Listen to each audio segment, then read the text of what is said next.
What's up, guys? It's Chris Conlon, your home lending guru, and we are back with part 2. Since you guys love part 1 so much, where we broke down some myths regarding home lending, and we are back today with 5 different myths that could derail you from your home lending transaction. Now, we are going to break these down, so stay tuned. We're going to jump right into it.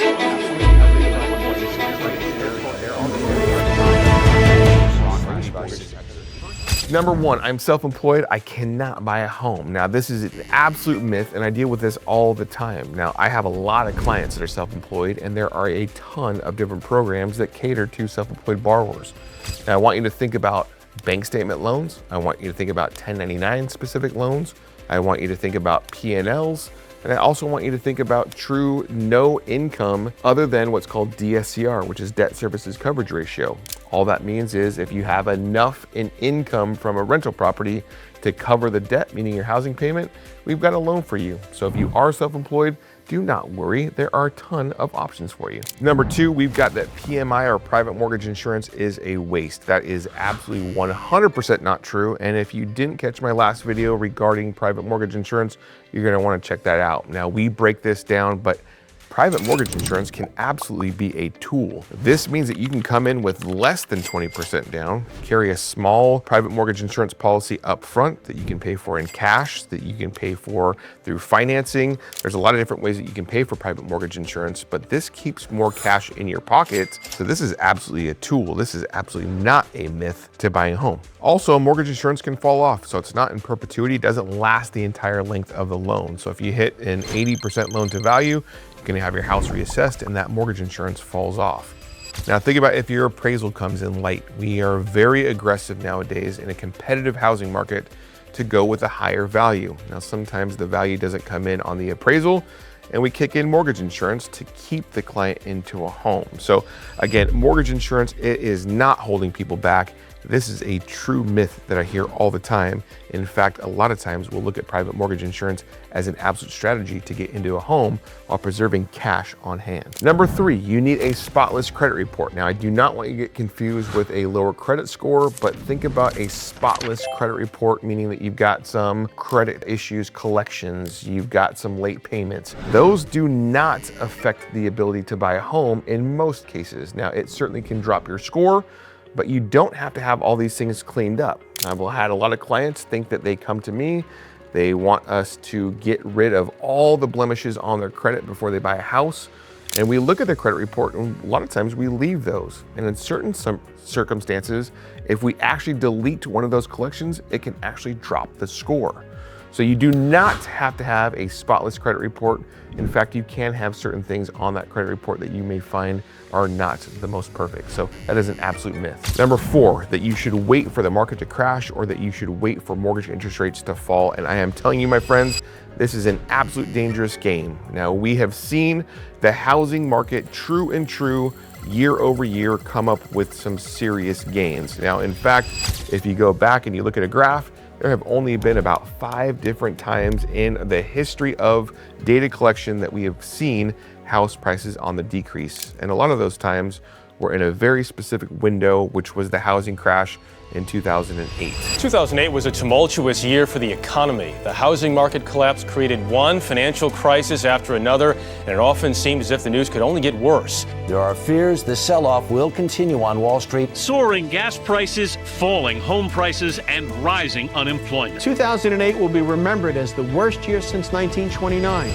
That was a very specific time, and that was very much mortgage related, which we have had a lot of reform in the mortgage industry to never put us in that position again.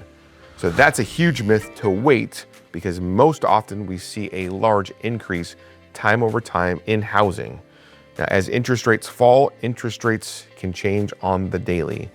We have seen a significant increase in interest rates over time from the 2020-2021 timeframe, but remember, those rates are artificially low. Those are not sustainable, and quite honestly, you don't want ultra low mortgage interest rates, because that means that we've had a catastrophe in our economy.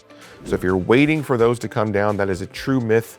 That is not a good strategy. Number 5, that real estate agents are not necessary in a transaction. Now, I will share with you that having a real estate professional in your transaction can only be a benefit. And the idea is, do they cost you money? Not necessarily. Majority of the time, if you are a buyer buying a home, we have seen that the seller is going to pay their compensation. It has to be negotiated through the sale of the home, but typically we have seen that majority of the sellers are the ones that are going to pay the compensation to the buyer's agent, meaning that you do not have to pay for them. Having someone organized, detailed, and fighting in your corner is going to be an absolute benefit. If you want a price reduction on the home, if something comes back on the inspection and you want to negotiate, if your appraisal comes in low and you want to renegotiate, having a sales professional like a real estate agent is an absolute benefit. Now, I will tell you that having a real estate agent is not a myth. It is definitely something that you want to have in your corner at all times. The real estate agent will walk you through the chaos, not lead you into the chaos. I'm on a roll and I am feeling extra giving. I'm gonna give you another one that does come up. It doesn't come up quite often, but it certainly has its place. Now, let's say you are working that dead-end job and you want to get out, but you're also in the middle of a transaction. Now, if you find another job halfway through and it's for more money and it is full-time, you can absolutely change jobs in the middle of a transaction and use the higher income to move. Now, this is, again, does not derail you.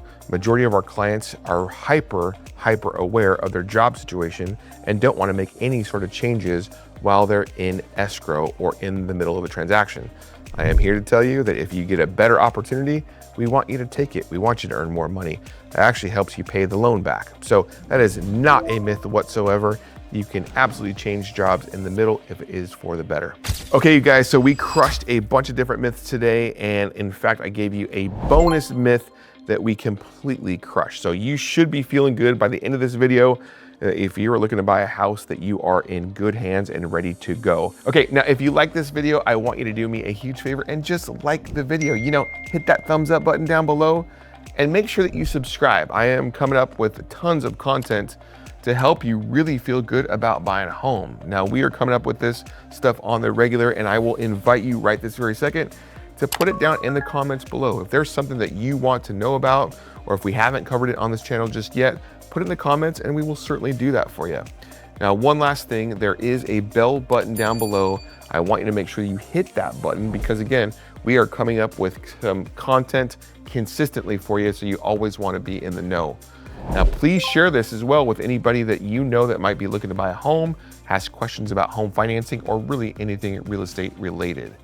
Now, looking forward to coming back to you with even some more, so stay tuned.